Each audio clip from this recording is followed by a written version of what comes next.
Nos forces armées infligent d'énormes pertes dans les rangs des terroristes à Nahr Aïch. Les services spécialisés détruisent le quartier général des opérations des gangs terroristes dans la banlieue d'Al-Qsir. Le ministère de la Réconciliation est une expression d'une volonté ancrée selon M. Ali Khaïda.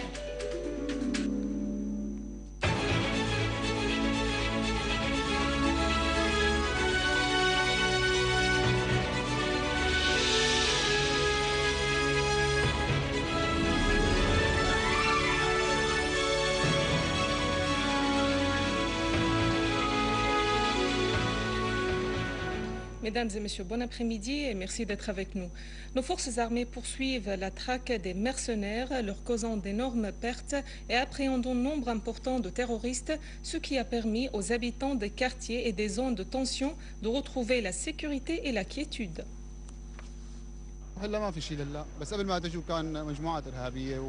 Actuellement, il n'y a plus rien. Avant votre arrivée, il y avait des gangs qui tuaient et pillaient sous un déluge de tirs. Heureusement, et avec l'aide de Dieu, la situation s'est améliorée alors que nous avions quitté nos maisons. Ça fait au moins 10 jours que nous ne dormions pas la nuit. Même nos portes, nous les verrouillons avec du fer et malgré tout, nous n'étions pas en sécurité. Ça, c'est ma porte qui a été sautée par les terroristes. Ils ont même volé nos affaires de la maison. Mon groupe et moi avons traqué des terroristes qui sévissaient dans cette zone et détruisaient en semant la peur et la panique entre les gens. Nous nous sommes accrochés avec les gangs armés, avec l'aide des habitants à travers les champs et nous avons mené des assauts contre leurs repères et nombre d'entre eux ont été arrêtés. Les habitants ont lancé des appels au secours pour les sauver des mains des gangs terroristes armés, ce qui a provoqué des accrochages avec eux. Nous avons purifié ce secteur de ces gangs terroristes armés. Les services spécialisés dans le gouvernorat de Homs ont détruit les repères et les quartiers généraux des opérations des gangs terroristes armés sur la route Al-Mouh près de Ain Tanour dans la campagne d'Al-Qsir.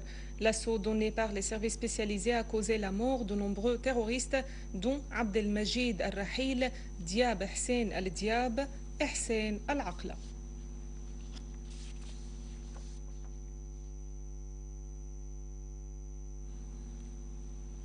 Les services de renseignement chinois ont dévoilé l'opération cinématographique la plus gigantesque réalisée suivant des plans politiques par la société Metro-Goldwyn-Mayer MGM dans des studios à Hollywood aux États-Unis. Le porte-parole des services de renseignement chinois a évoqué un projet de tournage d'un film montrant d'une façon irréelle et montée de toutes pièces une chute présumée du régime en Syrie.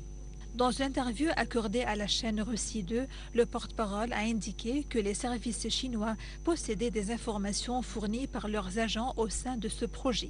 Selon ces informations, des séquences vidéo baptisées la chute retentissante sont réalisées dans l'objectif de fragiliser les morales de l'armée arabe syrienne et des partisans du président Al-Assad.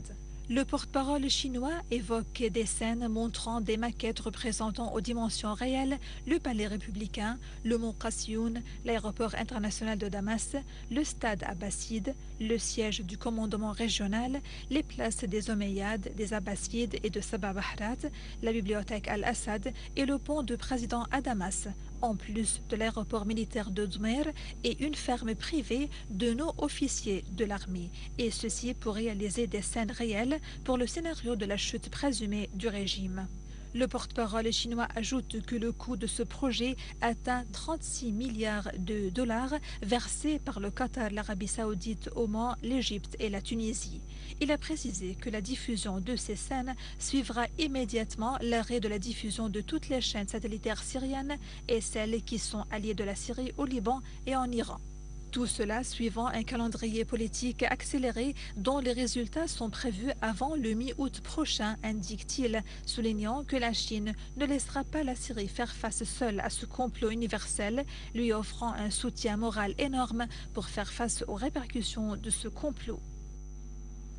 L'Iran a réaffirmé la nécessité que soit cessée l'ingérence étrangère dans les affaires internes de la Syrie, avertissant que la poursuite des tentatives de déstabiliser ce pays constitue une menace pour les pays de la région. Le porte-parole du ministère iranien des Affaires étrangères, Rami Mamanparast, a souligné que le soutien aux groupes armés ne versait dans l'intérêt du peuple syrien ni dans celui des pays de la région. Il a mis l'accent sur le soutien de son pays au peuple syrien ainsi qu'aux réformes réalisées par la direction syrienne. Au sujet du plan de l'émissaire onusien pour la Syrie, Kofi Annan, Mamanparast a réitéré l'appui de l'Iran à ce plan pour résoudre la crise en Syrie.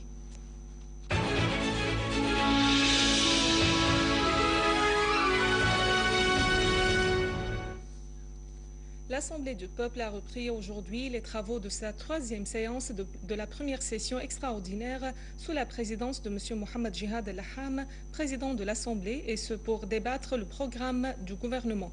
Au cours de cette séance, le ministre des Affaires de la Réconciliation nationale, Ali Haidar, a affirmé que la création de son ministère est une expression sur la nouvelle politique ancrée chez la direction politique. Haidar a ajouté que tout le monde doit prôner à appliquer cette politique sur la base de la tolérance, de la justice et de l'éradication des effets et des séquelles du passé, via une série de mesures ayant pour objectif la réalisation de la sécurité, de la paix sociale et de la réconciliation entre les membres de la société, afin de parvenir à mettre fin à la division au sein des Syriens. Cette initiative est une sorte d'appel à s'engager au processus politique menant à l'abandon des armes, ce qui prélude à l'édification d'un avenir prospère et radieux pour tous les citoyens.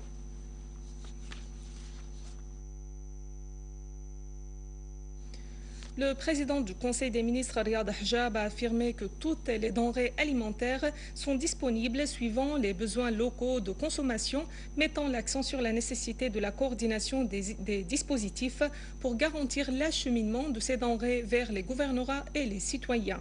Président aujourd'hui la séance hebdomadaire du Conseil des ministres, Hajjab a demandé aux ministères concernés d'éviter tout obstacle qui pourrait entraver la coordination des mécanismes du travail des institutions publiques pour faire face aux éventuels cas d'urgence concernant la sécurité des voies publiques et pour réhabiliter dans le plus bref délai des services publics dans les régions purifiées des groupes terroristes.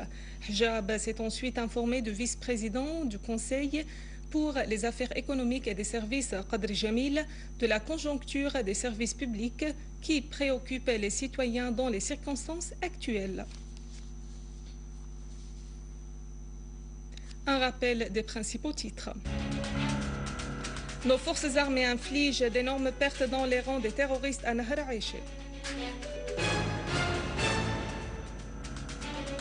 Les services spécialisés détruisent le quartier général des opérations des gangs terroristes dans la banlieue d'Al-Qsir. Le ministère de la Réconciliation nationale est une expression d'une volonté ancrée selon le ministre Ali Haidar. Mesdames et messieurs, c'est la fin de notre édition. Merci à vous, merci à toute l'équipe. Au revoir.